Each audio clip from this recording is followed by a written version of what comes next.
Si Dios es amor, ¿qué hay de malo con la homosexualidad? Este tema es un tema, como ya les venía diciendo, un tema que se debate mucho en la iglesia o de repente ni siquiera se debate, se da por sentado las posturas que la iglesia acepta y no se conversa mucho al respecto.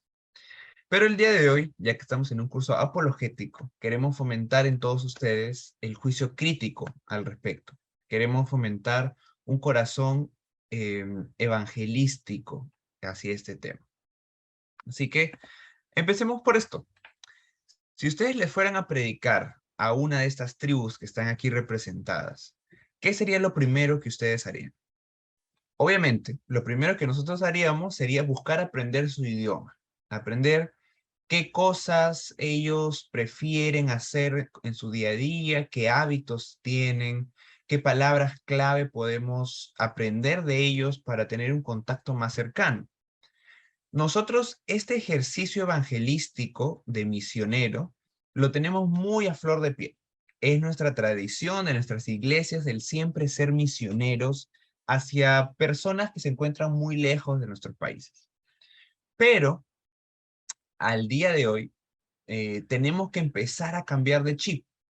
¿A qué me refiero? A que nuestra sociedad ya no es una sociedad cristiana que envía misioneros a evangelizar afuera. Estamos empezando una nueva época de la historia en la que los cristianos somos en realidad la minoría dentro de la sociedad. Así que tenemos que empezar a conocer a los grupos sociales que nos rodean para poder hacer un evangelismo como misioneros. Así que en ese mismo sentir, vamos a empezar por el inicio. Vamos a conocer el panorama. He puesto muchas imágenes predeterminadas de Canva que son parte del colectivo. Así que simplemente para que nos acompañen en este tema. Bueno, palabras clave que podemos encontrar como parte del colectivo LGTB. Existe todo un vocabulario que tienen este grupo de personas. Por ejemplo, vamos a empezar con la palabra comunidad. La palabra comunidad es algo que se repite mucho en el discurso y vamos a ver que es una palabra muy importante porque existe un sentir dentro de la comunidad, para usar la palabra, en el que son marginados, son apartados, son violentados. Entonces, como comunidad, se juntan para protegerse de lo que ocurre afuera, para apoyarse el uno al otro, etcétera, etcétera, etcétera. Hay un sentido de pertenencia muy fuerte. Otra palabra, la que está acá abajo, identidad de género. La palabra género ha causado mucho revuelo en muchos de nuestros países latinoamericanos. Poquito. Eh, y la palabra género, para explicarla un poco más en su contexto académico, proviene de justamente estudios de universidades ya allá hace muchas décadas que buscaba representar el comportamiento de las personas de distintos sexos. Por ejemplo, si yo nazco hombre, en el género masculino en Latinoamérica se va a determinar ciertos comportamientos. Si alguien nace mujer, en el contexto latinoamericano, su género se va a expresar de diferentes maneras. A diferencia de un hombre o una mujer que nazcan en China, que nazcan en África, en Europa, etcétera, etcétera, etcétera. En un inicio, la palabra género solo significaba eso, las actitudes que demuestran el sexo con el que se nace. Pero ahora esta palabra ha ido evolucionando en muchos círculos académicos y tenemos estas dos expresiones de aquí. Una es la identidad de género y la otra es la expresión de género. ¿Y a qué se refiere? La identidad de género es cómo yo me identifico. Bueno, es lo que ellos dicen, ¿no? Esto es cómo yo me identifico. Es decir, yo me identifico como hombre o como mujer, yo me identifico como una persona gay, lesbiana, transexual, etcétera, etcétera, etcétera. Ahorita vamos a llegar a esa parte. Y aparte existe una expresión de género. Es decir, por ejemplo, yo me puedo identificar como una mujer, pero mi expresión externa es masculina. Entonces, aquí es donde empiezan a haber varias combinaciones, si se le puede llamar. Una cosa es cómo uno se siente internamente y la otra es cómo uno desea expresar su vida en general. Y una palabra también que se repite mucho estos días es la palabra queer. Esta palabra queer simplemente aglomera muchas cosas que tienden hacia la fluidez. ¿A qué se refiere esta fluidez? Se refiere a que es lo que no está etiquetado, es lo queer. Cuando no puedes identificar si algo termina de ser masculino o termina de ser femenino, entra en esto que es lo queer, lo que es una mezcla y una combinación eh, de todo.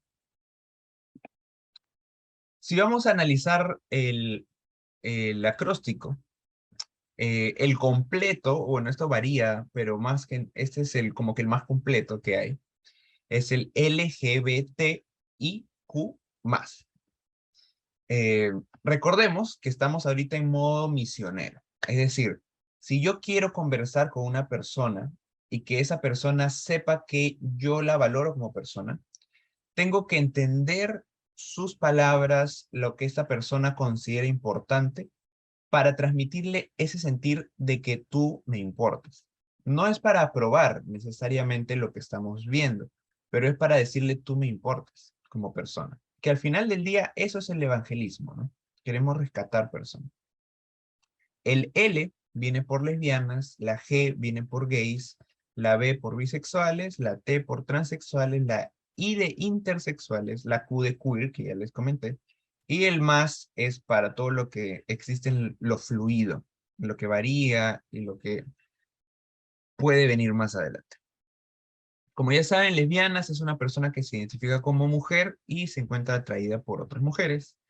Gays son hombres que se sienten atraídos por otros hombres. Bueno, bisexuales es una persona que se siente atraída por ambos sexos.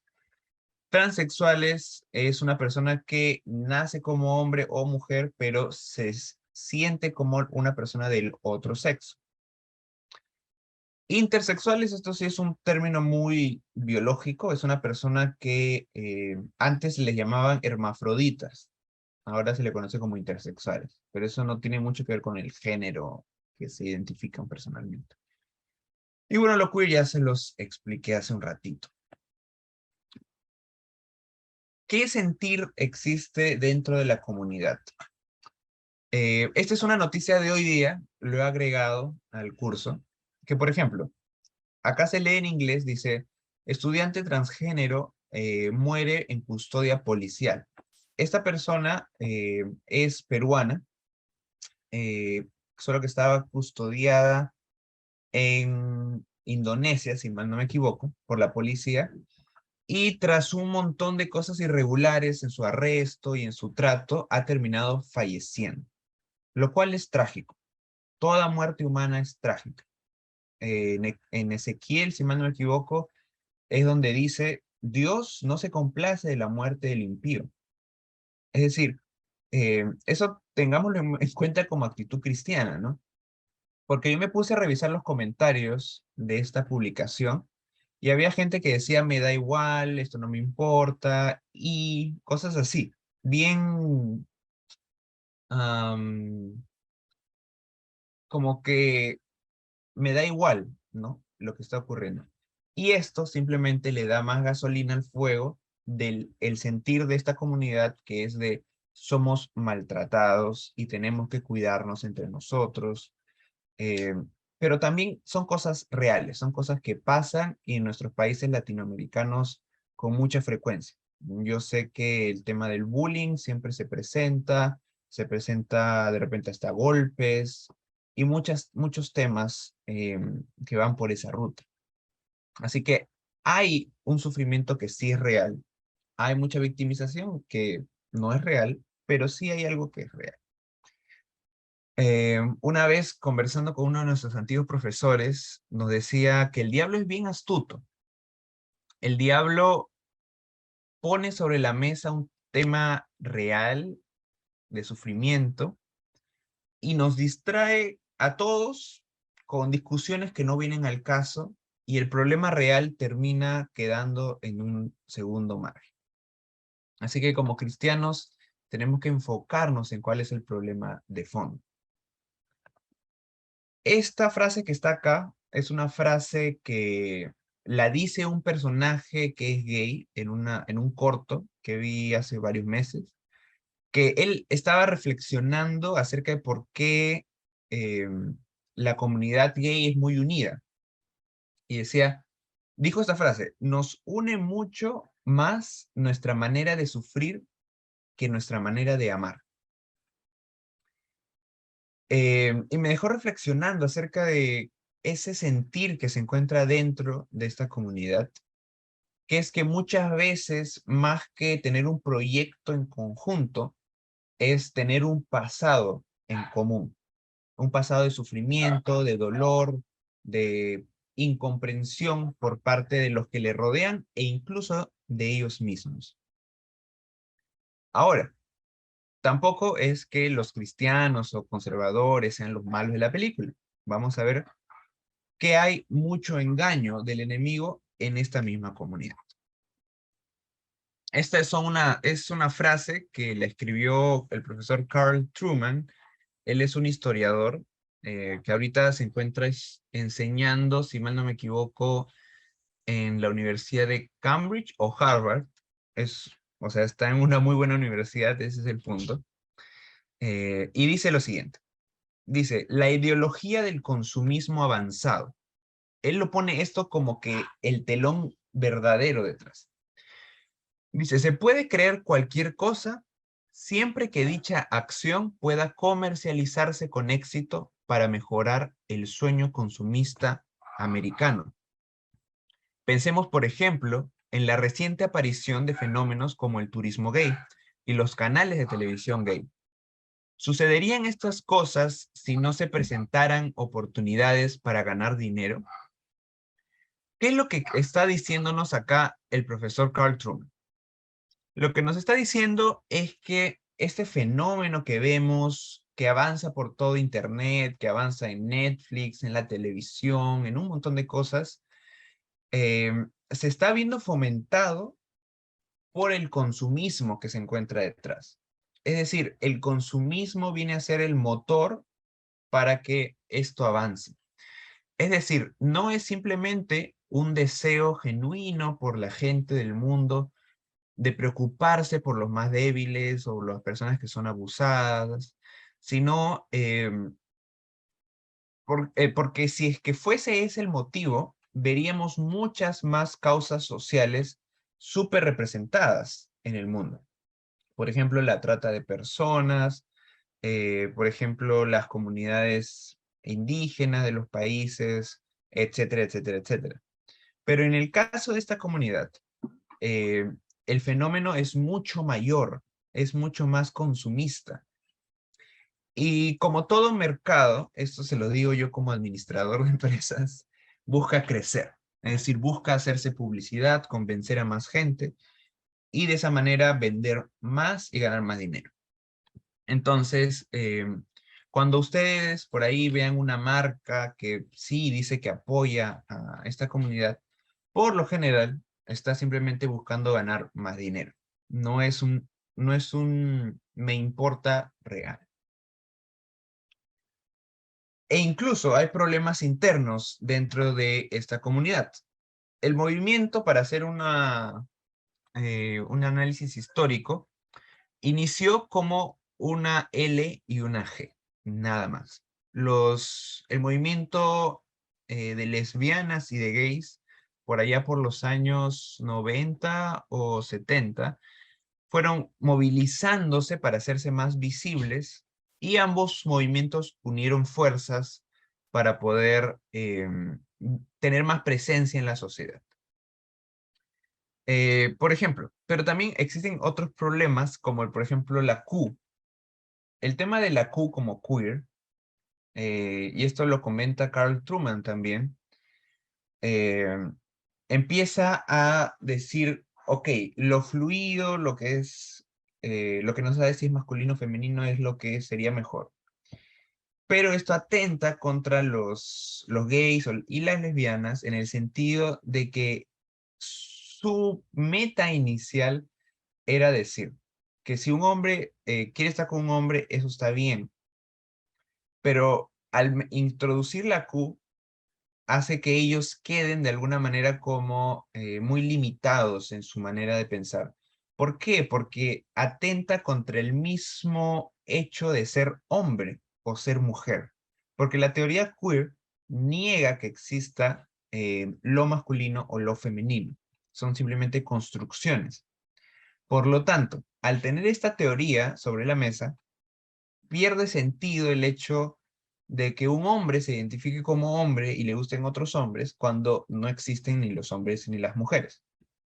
Entonces, hay un problema incluso filosófico en la unión de estas letras.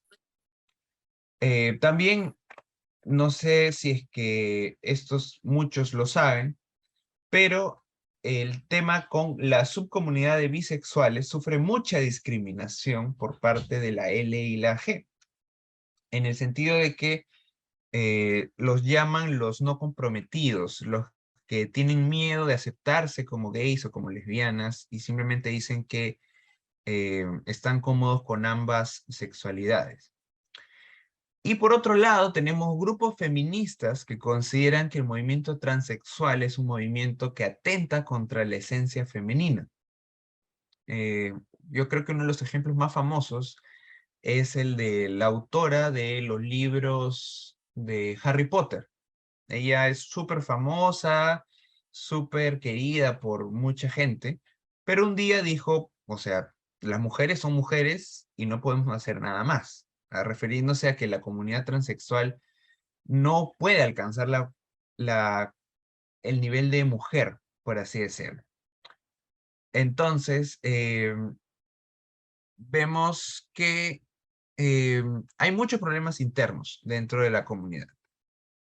Ahora, les quiero hablar de esta personaje. Hace poco ha salido un documental que se llama What is a Woman? Esto es, en español, ¿qué es una mujer? O sea, ¿qué significa ser mujer? Un documental muy interesante, no sé si está traducido al español, pero en este documental presentan este caso. Esta persona se llama Scott Nugent. Y Scott Nugent, bueno, nació siendo una mujer, y a los 42 años empezó su transición a ser hombre, o bueno, a parecer hombre. Y él cuenta toda su anécdota, dice que ha tenido que inyectarse no se sabe cuántas hormonas, luego muchos antibióticos por los problemas que esto generó en su cuerpo, y que muy probablemente va a morir joven.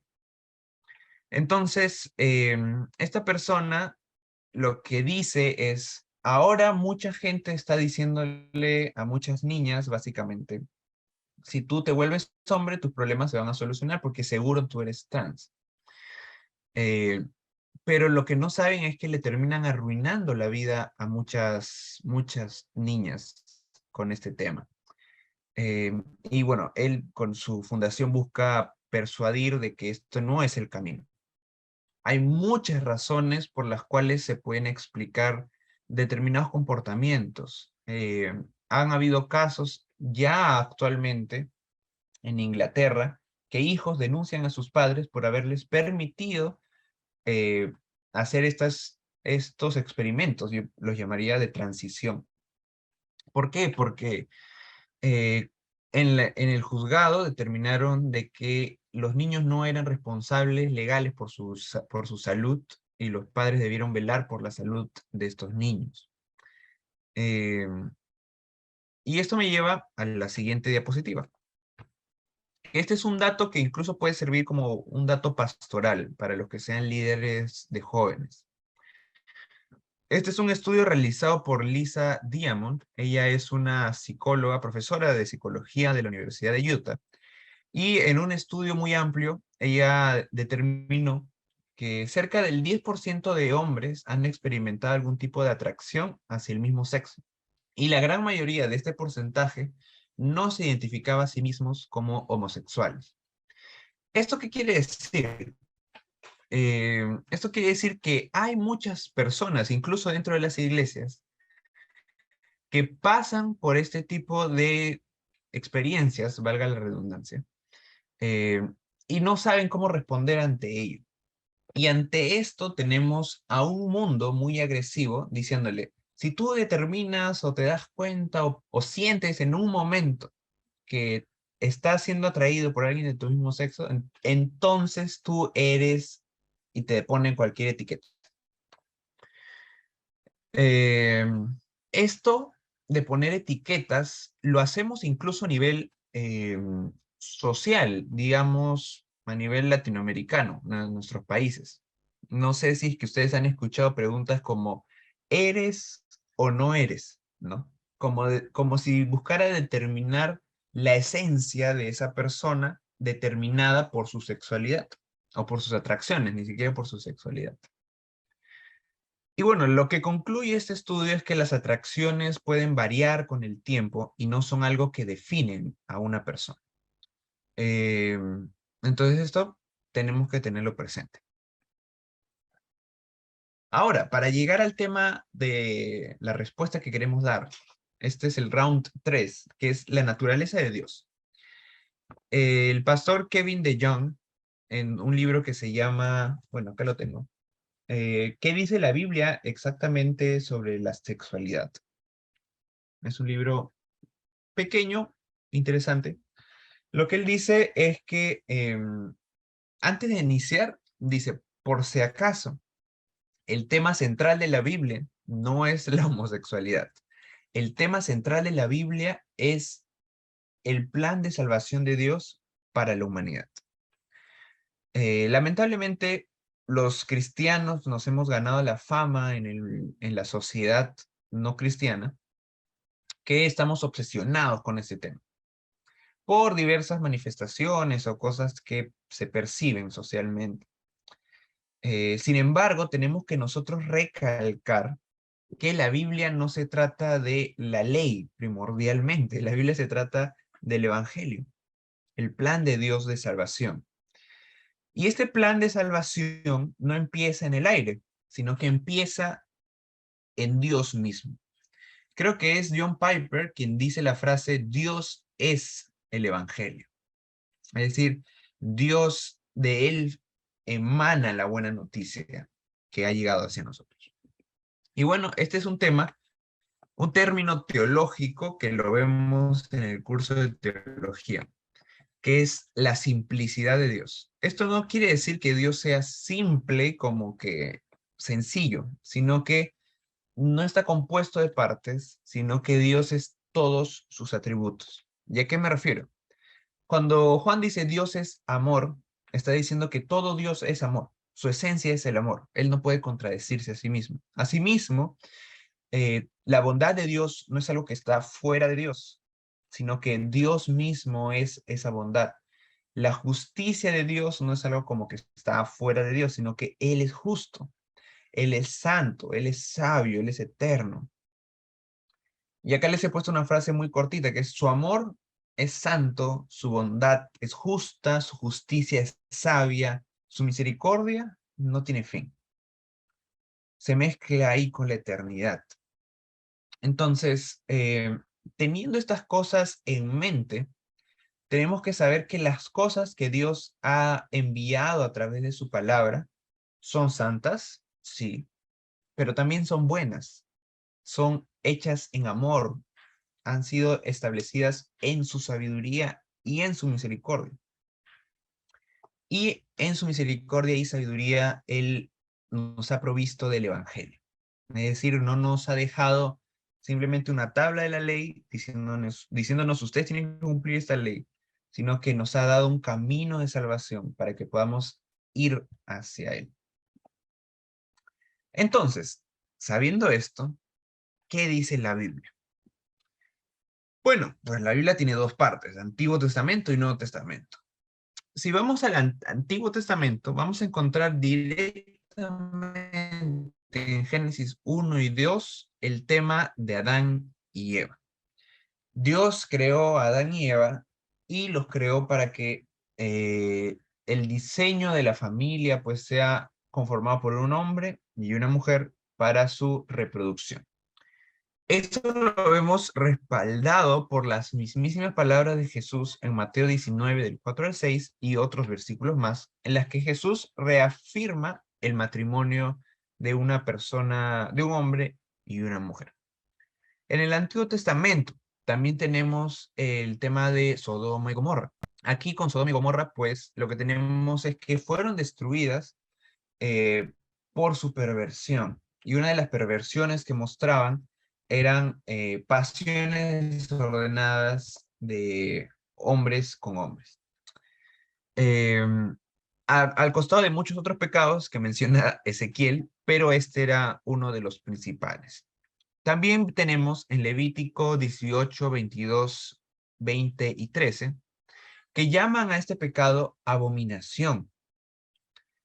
Yo sé que la palabra abominación puede sonar muy dura, y es más, la Biblia lo usa muchas veces, pero si nos damos cuenta, Dios abomina el pecado.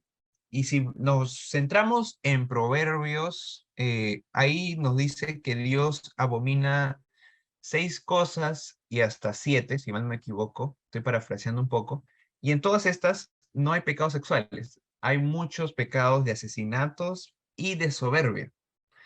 Entonces, Dios abomina, sí, el pecado, y este es uno de los pecados que abomina.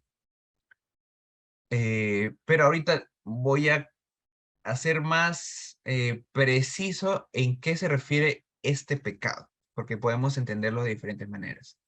En Romanos 1, 18 al 20, dice que si tú retienes la verdad, pues va a tener una consecuencia manifestada en este pecado. Y para definir qué me refiero con este pecado, vamos a 1 Corintios 6, del 9 al 10, y 1 Timoteo 1, del 8 al 11.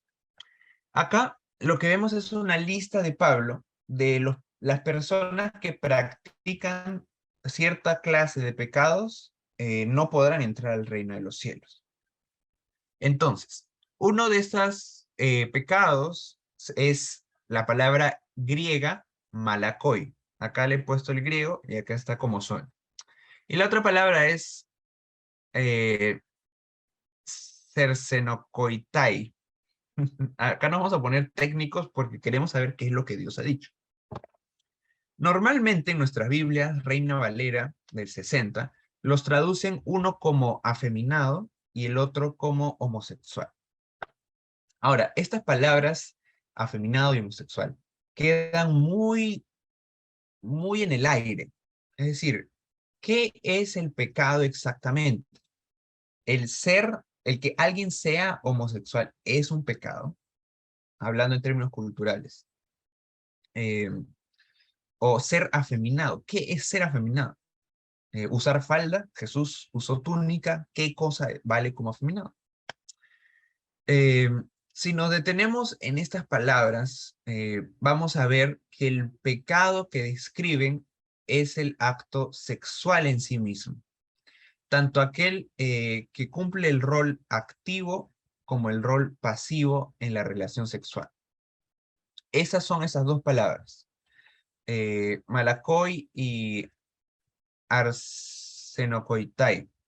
Son estas acepciones de las palabras. Y esto me lleva a un segundo punto, que también estos versículos están en la Biblia. ¿Cómo acercarnos a predicar el Evangelio? Acá tenemos, bueno, compasión. Recordemos que tenemos que seguir el ejemplo de Jesús en todo. Y en este pasaje de Lucas 7:13 dice lo siguiente. Al verla, el Señor tuvo compasión de ella y le dijo, no llores. Jesús en esta escena está viendo el sufrimiento de una madre que ha perdido a su hijo y está llorando y Jesús se acerca y le dice, no llores. Eh, Tiene esa actitud de consolación. Nosotros también tenemos que tener esta actitud de consolación porque como vimos en un inicio, es muy recurrente ver personas que se adhieren a este colectivo por sus propias experiencias de sufrimiento. Muchas veces para que alguien, para usar esas frases, sale del closet, para que una persona llegue a ese punto, ha pasado mucho sufrimiento en silencio, mucha confusión, eh, está como que poniéndose en una posición vulnerable a ser rechazado, etcétera, etcétera, etcétera. ¿Qué nos dice 2 Timoteo 2:25? Nos dice, corrigiendo tiernamente a los que se oponen, por si acaso Dios les da el arrepentimiento que conduce al pleno conocimiento de la verdad.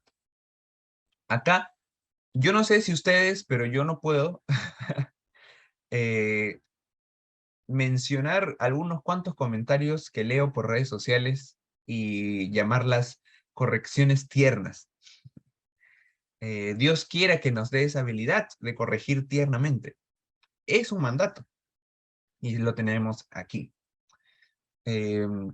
También tenemos que ser mansos a la hora de corregir. Dice, y aprendan de mí que yo soy manso y humilde de corazón. Es decir, si en un momento estamos compartiendo el evangelio con una persona que pertenece a esta comunidad y nos empieza a ganar la indignación, la cólera, la ira, recordemos ese pasaje donde dice, en la ira del hombre no obra la justicia de Dios. Tenemos que ser mansos, humildes y compasivos. También demostrar amor y firmeza. Son dos cosas que no son incompatibles. Por ejemplo, el amor. Dice Pablo, enumera una serie de cosas y dice, y no tengo amor, nada soy. Y si no tengo amor, de nada me sirve. Luego tenemos el tema de la firmeza, es decir, ya hemos visto los pasajes bíblicos que nos hablan de qué cosa es lo que Dios se opone, o qué cosa Dios nos dice, esto no te conviene. Entonces no podemos renegociar esas cosas. Acá tenemos en 1 Timoteo 3:15 que nos dice que la iglesia del Dios viviente es la columna y fundamento de la verdad. En el momento en el que la iglesia, nosotros como iglesia, empezamos a decir, no, esto ya no es pecado, o esto es así, o esto es así, empezamos a manipular la verdad y esto no nos va a llevar a ningún lado. Y entonces, para poner en contexto y en resumen de todo lo que hemos visto, ¿qué dice exactamente la Biblia sobre el pecado y la tentación? Pues acá, en este pasaje, vemos que la tentación no es mala en sí misma. ¿Por qué lo digo? Porque Jesús fue tentado. Es decir, y ese pasaje dice, no tenemos sumo sacerdote que no pueda compadecerse de nuestras flaquezas, sino uno que ha sido tentado en todo como nosotros, pero sin pecado. Y como decía un pastor mío, un gran teólogo que estudió muchos años, decía, cuando revisamos en la Biblia el griego sobre la palabra todo, nos damos cuenta que significa todo. Entonces, acá nos dice Jesús fue tentado en todo. Incluso en esas cosas que ustedes dicen, wow, esos pecados son muy malos, pues Jesús fue tentado en todo. Jesús ciertamente no era tentado por su propio corazón, él era tentado por cosas externas. Nosotros recibimos doble tentación, tentaciones de nosotros y tentaciones externas. Eh, Sin embargo, la tentación en sí misma no es algo malo y tampoco es algo que la Biblia promete que no tendremos. Es más, Jesús nos enseña a orar en el Padre Nuestro y líbranos de la tentación. Es decir, no se nos promete que seremos 100% librados de la tentación hasta antes de su venida, y por lo tanto tenemos que tener un acercamiento razonable hacia las personas que ellos dicen que tienen atracciones hacia el mismo sexo. Esto puede calzar muy bien como una tentación en sí misma. Eh, y tenemos que recordar esta frase de aquí abajo. La identidad personal no se basa en lo que uno es tentado, sino en quién Dios dice que yo soy. Entonces, y acá vamos a ver varios ejemplos más adelante. Personas que saben que son tentadas por atracción hacia el mismo sexo, sin embargo, esto no las define como personas y a pesar de ello son creyentes. Ellos creen en Cristo para salvación.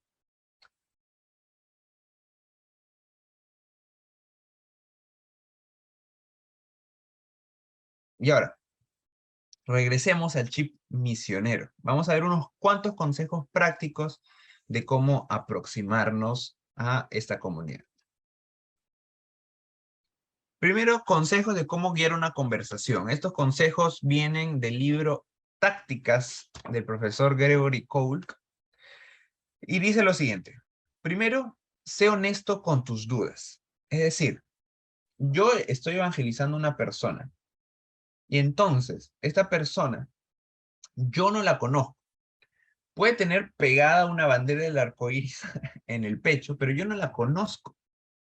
Yo puedo asumir que esta persona piensa tal o cual otra cosa, pero eso no es evangelizar a la persona. Por eso tenemos que ser honestos con nuestras dudas, pero ser sencillos, es decir, no soberbios. Por ejemplo, yo tenía un amigo, este amigo es cristiano, y yo siempre lo vi como un cristiano así pues medio liberal, ¿no? Decía así, que no es necesario ir a la iglesia, que no sé qué, que no sé qué otra cosa. Y bueno, yo asumía que él tenía posturas liberales sobre todos los temas. Y un día conversando sobre el tema de la evolución, él me dice, sí pues, y todo fue creado en 6 días, porque la evolución no es cierta. Y yo me sorprendí porque esa es una postura que usualmente no calza con un perfil de alguien que es un poco liberal en algunos temas de la iglesia. Entonces, esto se los pongo como ejemplo para saber nosotros que la persona que tenemos delante no la conocemos y tenemos que realmente hacer preguntas sinceras. ¿Tú qué crees sobre este tema? ¿Tú estás, o tú cómo te sientes al respecto? Podríamos preguntar esas cosas. Luego, tenemos que evitar los eslóganes prefabricados. Esos eslóganes prefabricados, ya todo el mundo los conoce. No sé si han escuchado de repente el eslogan, Dios hizo a Adán y Eva, no a Adán y Esteban. Una frase que se repite mucho. Eh, o no, yo me opongo al matrimonio gay. Eh, Cosas que pueden ser ciertas, pero en el momento en el que ponemos sobre la mesa un eslogan, la otra persona, ¿qué va a hacer? Va a poner sus eslóganes en la mesa. ¿Y qué va a ocurrir? Van a haber peleas de eslóganes, pero nunca una conversación entre dos personas. Y justamente, acuérdense, la tarea apologética es quitar los obstáculos para predicar el evangelio. Yo quiero que esta persona me deje espacio para que yo le predique quién es Cristo. Eso es lo que yo quiero. Ahora, 3 es mostrar las inconsistencias con gentileza. Es decir, ok, tú me has dicho esto y esto. ¿No crees que estas dos cosas no son compatibles? Por ejemplo, algo muy básico es un eslogan de esta comunidad es, ok, pero ¿por qué no podemos vivir libremente nuestra sexualidad? Una respuesta a esto es que normalmente nosotros como humanos, y esto es porque obviamente Dios ha puesto una ley moral en nuestros corazones, aceptamos de que existan límites a la sexualidad. ¿A qué me refiero? Por ejemplo, estamos totalmente de acuerdo que la pedofilia está mal. Eso es un acto de la sexualidad humana, pero está mal. Estamos también de acuerdo con que el incesto está mal. Por más que sean dos personas que consientan esa relación, eso puede generar muchos problemas en los hijos que puedan venir. eh, y cosas por el estilo. O sea, sí creemos como humanos que hay ciertos límites para la sexualidad. ¿Por qué no confiar en los límites que Dios ha puesto para nosotros? 4. Debemos recordar que nadie ha cambiado de opinión estando molesto.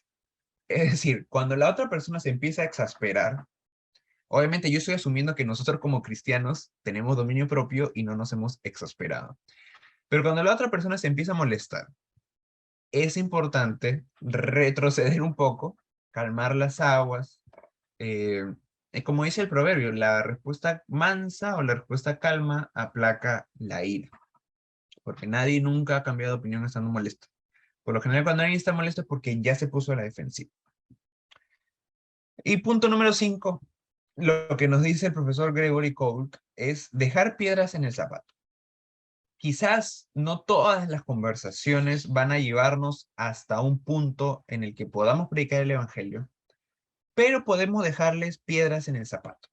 Lo que dice el profesor Gregory es que esto es como la tarea de sembrar. Algunos van a tener la tarea de cosechar, y otros de sembrar, y otros de regar, y así, y así, y así. Y Dios hará su plan de salvación, porque al final la salvación depende de Él. Nosotros estamos llevando todo este curso para dar nosotros nuestra mejor obediencia al mandato de predicar el Evangelio. Un caso muy puntual que me pareció interesante, estaba escuchando el testimonio de, se me olvidó el nombre, se los puedo pasar al final, pero es un hermano creyente que él vivía en California, él era un diseñador gráfico súper reconocido que se codeaba con las estrellas, tenía un estilo de vida homosexual abierto, eh, y así se desenvolvió. Y una de las piedras en el zapato que les quedó fue conocer a una modelo muy bonita, muy simpática, que era cristiana. Dice que al inicio él se sentía muy incómodo de estar cerca a una cristiana en un inicio, eh, pero que se enteró que esta cristiana no siempre fue cristiana, sino que se convirtió en cristiana y estuvo dispuesta a terminar un noviazgo porque ella sabía que eso no estaba bien, porque la otra persona no era creyente. Eh, y esto le chocó a él, y dijo, wow, esta chica realmente cree lo que cree. Él no se convirtió ese día, ni los meses que siguieron. Él se convierte después cuando está, dice que en un café, en uno de los barrios que se considera más gay de California, y había un estudio bíblico en la cafetería. Eh, y su amigo le dice, oye, mira, estos cristianos acá están, se reúnen, todavía existen los cristianos, una cosa así. Eh, y bueno, al final se fueron todos los del grupo bíblico y se quedaron dos chicos, creo. Y esta persona, este hermano, que ahora es hermano, se acerca y le dice, oye, ¿y usted qué hacen acá leyendo la Biblia? Y el chico se comporta muy amigablemente, muy respetuosamente, y le dice, mira, si quieres yo te cuento lo que estábamos hablando. Y se sientan ahí y empiezan a conversar, a conversar. El amigo de la persona se va, molesta, y la otra, y bueno, y el chico que estaba estudiando la Biblia les da una invitación para que vayan a la iglesia. Y el que ahora es un hermano en la fe, fue a la iglesia y ahí terminó recibiendo a Cristo. Y bueno, él ahora no es casado, pero él vive una vida de soltería dedicada al Señor. Y ya más adelante les puedo conversar de esto. Pero este punto era para conocer la importancia de dejar piedras en el zapato. Nuestro testimonio, nuestro cuidado hacia estas personas, eh, las verdades bíblicas que podamos compartir con ellos, etcétera, etcétera, etcétera, pueden ser esas piedritas que luego Dios va a usar para convertir a esta persona. Ahora, errores a evitar. Primero, evitar espantarse por cosas que no son pecaminosas en sí mismas. Es decir, la ropa, actitudes, que tiene un arete, no tiene un arete, que le gusta hacer tal o cual otra cosa, ir a bailar, no sé qué. Hay cosas que no son pecaminosas en sí mismas, pero a veces socialmente no son aceptadas. Recordemos que siempre tenemos que llevar nuestro pensamiento a la palabra, que es lo que ella dice. Eh, bueno, si no estaríamos cayendo, creo que en el error de los misioneros que se fueron a la selva y obligaron a la gente a usar corbata y camisa para ir a la iglesia, cuando en ninguna parte de la Biblia menciona ese tema. Luego tenemos que es un error suponer el hecho de que yo sé qué cosa es lo que la otra persona piensa. Esto ya lo había mencionado, pero está aislado a lo que viene abajo, que es ponerse como si fuéramos terapeutas. Es decir, yo ya sé que esta persona es así porque seguro le pasó esto, seguro pasó lo otro, seguro, seguro, seguro. Eh, y yo le empiezo a decir, sí, pues lo que pasa es que tú piensas así porque esto, el otro. Eh, yo creo que a ninguno de nosotros nos gusta que asuman nuestras historias personales y peor aún, que se sientan personas con la autoridad de darnos un diagnóstico de cómo pensamos. Y esto aplica a cualquier tema, pero normalmente lo he visto en estos casos que se da así. Y dicho sea de paso, las historias de las personas que viven esto varían, pero varían demasiado. Es decir, las experiencias raramente son las mismas. Las tentaciones también raramente son las mismas. Pero como les digo, el enemigo es astuto en convencer de que, ok, tú pasaste por esto, que se parece un poquito a esto, el otro, tú entonces perteneces a esta comunidad. Y ese es un engaño del enemigo, el hacer que la gente crea que uno es lo que experimentó en determinado punto y está condenado básicamente a ser así por siempre. Y bueno, llegamos a esta parte de recursos y testimonios. Él es el hermano Christopher Yuan. Él tiene un libro que se llama Sexualidad Santa y el Evangelio. ¿Y por qué he puesto una foto con sus papás? Su historia es muy interesante.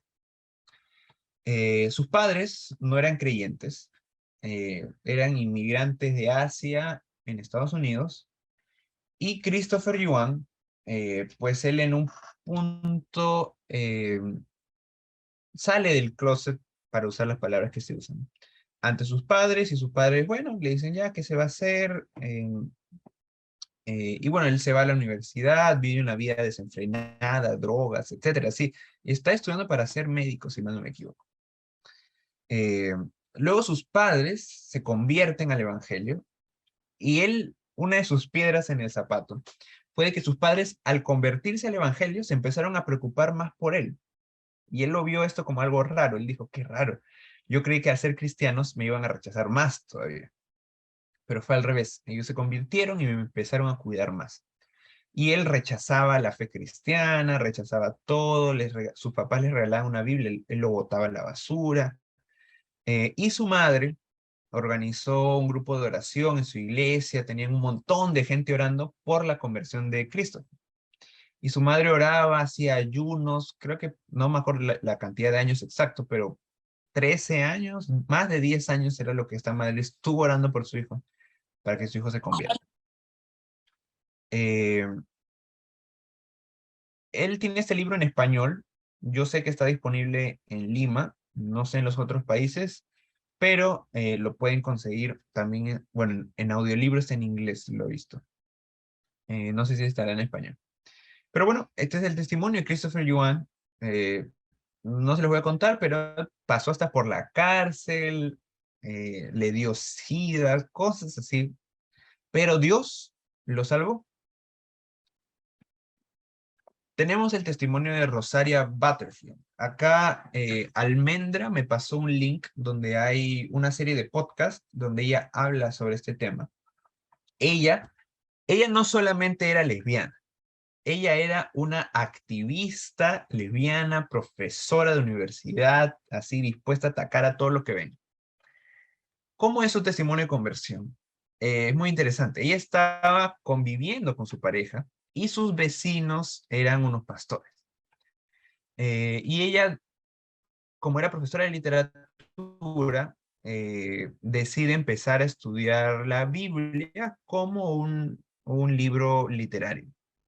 Y empieza a salirle dudas sobre el tema y empieza a visitar a este pastor y el pastor fue muy amable, siempre la recibían, le explicaban la palabra Y poco a poco esto fue calando en su corazón. Fue como que más de 2 años de relación amical con estos pastores hasta que ella se convirtió. El día de hoy ella está casada con un pastor, es decir, lo último que esperaba hacer cuando no era creyente. Y bueno, ahora es una madre que no me acuerdo cuántos hijos tiene, pero es una hermana ahora. Eh, Algunos de la comunidad, ella dice que le dicen, no, pero entonces en realidad tú nunca fuiste lesbiana, ¿no? Tú eras una mujer confundida. Pero lo que ella dice es, si es que tú dices que yo no era lesbiana, primero estás juzgando mi propia experiencia. Y por otro lado, es porque en la comunidad ellos asumen que tú nunca puedes cambiar. Pero ella dice, yo soy un testimonio de que sí, se puede. No por su esfuerzo, sino porque Dios le dio esa gracia. Ella es otro testimonio, Jackie Hill Perry. eh, Ella creció en unos suburbios acá en Estados Unidos, con mucho abandono de su padre, con no sé qué otros temas. Se vestía como chico, actuaba como chico. No me sé muy bien su testimonio exactamente, pero llega a tener un encuentro con el Señor. Ella tiene este libro en español que se llama Chica Gay, Dios Bueno. Mi hermana lo ha leído, me ha comentado que le pareció genial. Y en Lima está disponible y ya pronto lo pueden adquirir en su biblioteca más cercana. Este hermano que ven acá se llama Sam Alberry, él es de Inglaterra y yo creo que él es el que acuñó el término eh, persona con atracción hacia el mismo sexo, en inglés same-sex attraction. Él no usa la palabra gay para referirse a sí mismo, porque él dice que eh, él no se puede definir por algo que es una atracción que puede sentir. Él simplemente dice, yo paso por esto que yo llamo atracción hacia el mismo sexo, pero eso no me define. Él vive una vida de celibato, es decir, no está casado. Él es pastor acá en Estados Unidos, en Tennessee, si no me equivoco, en una iglesia. Eh, Él estaba asociado a nuestro ministerio antes, eh, pero dice lo mismo que les he dicho antes, ¿no? Las tentaciones que puedan pasar no lo definen. Y aparte, como todos nosotros, no es la única tentación que tiene, ¿no? Hay muchísimas tentaciones en las que diariamente somos asaltados. Sin embargo, esto no nos define. Él tiene un libro muy cortito que se llama ¿Es Dios anti-gay? Muy bueno, muy fácil de leer. También lo pueden adquirir en español. Y bueno, para terminar, simplemente les dejo esta frase donde dice, la iglesia no es un museo de santos, sino un hospital de pecadores. Así que mis hermanos, hasta aquí el tema del día de hoy. Dejo el espacio para las preguntas. Perdón que ha sido un poco largo, pero pueden lanzar las preguntas. Nati y Jorge, por favor. Hermanito, Dios le bendiga. Quería hacerle una pregunta, respecto a que a veces hay algunas controversias, Ujú. con las personas hermafroditas, ¿no? Que nacen con, ¿no? Con genitales de ambos sexos, o a veces no. Entonces, ¿cómo responder en esos casos? Sí, mi respuesta con el tema de la intersexualidad es la de que eso sí lo tiene que ver un médico, es decir, ellos son los expertos en la materia biológica del cuerpo humano y por lo general en estos casos siempre hay, digamos, un sexo que es el predominante. El otro es como que simplemente está ahí en una especie de malformación. Quizás no sea funcional en el sexo predominante, sin embargo está presente. Eh, y yo diría que sí hay que verlo caso por caso, e igual, de todas maneras, Dios tiene un plan para esa persona. Y digamos, en el supuesto de que esta persona no se pueda casar, porque, en fin, eh, esto no lo hace menos persona. Y ahí vamos por el tema de la soltería. Muchas veces en las iglesias se asumen que todo el mundo se tiene que casar, porque ese es el cumplimiento de el propósito de Dios para todos. Y por eso puse el caso de Sam Albury. Él tiene otro libro que se llama Nueve mitos sobre la soltería o seis mitos, no me acuerdo el número exacto. Pero tenemos que recapacitar como iglesia. Ahí está Andrés diciendo siete, gracias. En el que una persona que no se casa no está incompleta, sino que está completa en Cristo. Y si vemos los matrimonios simplemente como una manera en la que uno se guarda de las tentaciones sexuales, pues en realidad le están poniendo una carga al matrimonio tan grande que el matrimonio no está diseñado para eso en exclusivo.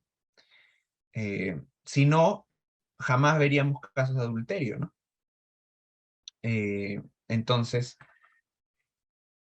hay personas en las que la providencia de Dios no les quita esta lucha de encima.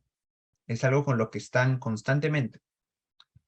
Eh, Sin embargo, Dios no es que los haya abandonado, sino que simplemente ellos viven con esto. Hay un caso que lo menciona Christopher Yuan en su libro, eh, en el que les dice, bueno, hay un chico que él se identificaba como gay en su vida antes de ser cristiano, luego se convierte, eh, y bueno, él dijo, bueno, me quedaré soltero toda mi vida, ¿no? Porque no me siento atraído por ninguna chica. Y dice que él se había hecho amigo de una chica en la iglesia y conversaban, eran súper amigos. Y dice que un día el chico le sorprendió el pensamiento en su mente que dijo, oye, quiero invitarla a salir, ¿no? Como en otro plan, ¿no? Y este chico, pues, al final termina casándose con esta chica y le dice, ¿no? O sea, por más extraño que parezca, eres la única mujer por la cual me siento atraída en todo el planeta. Y están casados. Eh, Ahora, nuevamente repito, que una persona que no se case no está incompleta. Eso es algo que hay que repetirlo porque a veces hay iglesias que han caído en un extremo de terapias de conversión, por ejemplo. Es decir, buscan decirle a una persona, tú tienes que sentirte atraído por personas del sexo opuesto para decir que estás curado o Dios ya te salvó o cosas por el estilo. Lo cual no está en ninguna parte de la Biblia un llamado así. Eh, Marita. Sí, sí. Si me permiten añadir Sí. un pequeño Martín, detalle. Martín. Ujú. Sí, perdóname, Mayrita, para complementar la respuesta, ¿no? Es importante tomar en cuenta que el caso de personas que hoy en día el nombre más apropiado, la verdad, es intersexuales, eh, es algo que la verdad no se conversa mucho y la razón simple es que es una población muy, muy, muy pequeña. Incluso dentro de la comunidad LGBT o LGBTIQ+, es una minoría bastante significativa, ¿no? Es una muy pequeña minoría. Sin embargo, eso no significa que no existan, pero nos ponen en aprieto porque la verdad no hay realmente muchas personas con esta condición y por lo tanto es más complejo, ¿no? Saber entonces cómo poder guiar, vamos a decir, más allá de la apologética, ¿no? Un abordaje pastoral con esas personas. Y si yo quisiera quizás aportar cositas, ¿no? Primero, el hecho de que existan personas intersexuales en ningún sentido atenta contra la dicotomía hombre-mujer que Dios creó, ¿no? Una forma simple de verlo es la siguiente, ¿no? Nosotros sabemos que, por ejemplo, ahí está, por ejemplo, los caballos y los burros pueden reproducirse, ¿no? Eso existe, esos unos híbridos que existen y usualmente esos híbridos no son capaces de reproducirse ellos mismos. Pero el hecho de que el caballo y el burro sean capaces de reproducirse no significa que el caballo y el burro no existan, ¿no? No porque existe un híbrido significa que el caballo y el burro son aspectos, son espectros, no existe, eso así no funciona, ¿no? Similarmente, el hecho de que existan personas intersexuales en ningún sentido atenta contra la dicotomía hombre-mujer, ¿no? Y lo otro que yo diría es que yo, la verdad, no he tenido la oportunidad de conversar con una persona intersexual, pero me imagino que la conversación tendría que ser mucho más personal y de mi parte de escucha, porque no me imagino cómo debe ser esa historia de vida, las cosas por las que debe haber pasado, las dudas que esa persona misma debe tener sobre su propia identidad sexual y identidad en general, ¿no? Y sería importante informarnos de antemano, porque cada caso es muy específico. Como menciona Renzo, usualmente hay un sexo predominante, pero la verdad es que no siempre es el caso. Existen casos muy, muy, muy atípicos, donde, por ejemplo, una persona que era, o sea, se cría como mujer, parece mujer, tiene los signos sexuales exteriores de mujer, ¿no? Tiene senos, tiene caderas anchas, hombros reducidos, ¿no? La voz femenina, no tiene manzana. Es literalmente mujer por donde sea que lo veas.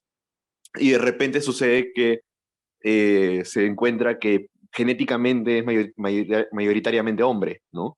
Existen casos así también. Entonces, yo diría que es un caso son casos muy especiales que deben ser obviamente tomados con mucho cuidado. Yo aconsejaría en contra de intentar necesariamente forzar, vamos a decir, un- una identidad sexual, especialmente en casos como esos, ¿no? Es bien complejo. Realmente, qué tanto es realmente hombre o mujer cuando en su cuerpo encuentras ambos y toda su vida se ha sido creado como un sexo? Es una situación bien compleja.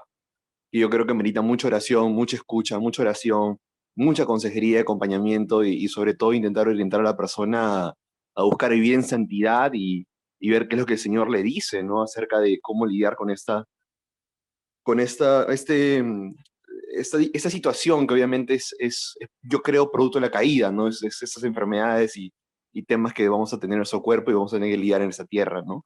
Y bueno, siempre la esperanza de que cuando vayamos a posterior vida, cuando el Señor venga, nuestros cuerpos serán obviamente restaurados, regenerados, redimidos y ya no tendremos que lidiar con esta situación.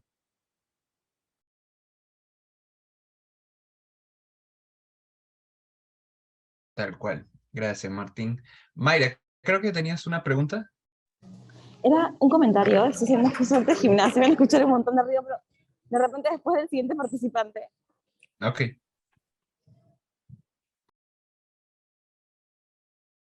Si alguien tiene alguna pregunta, puede hacerla ahora sin ningún problema.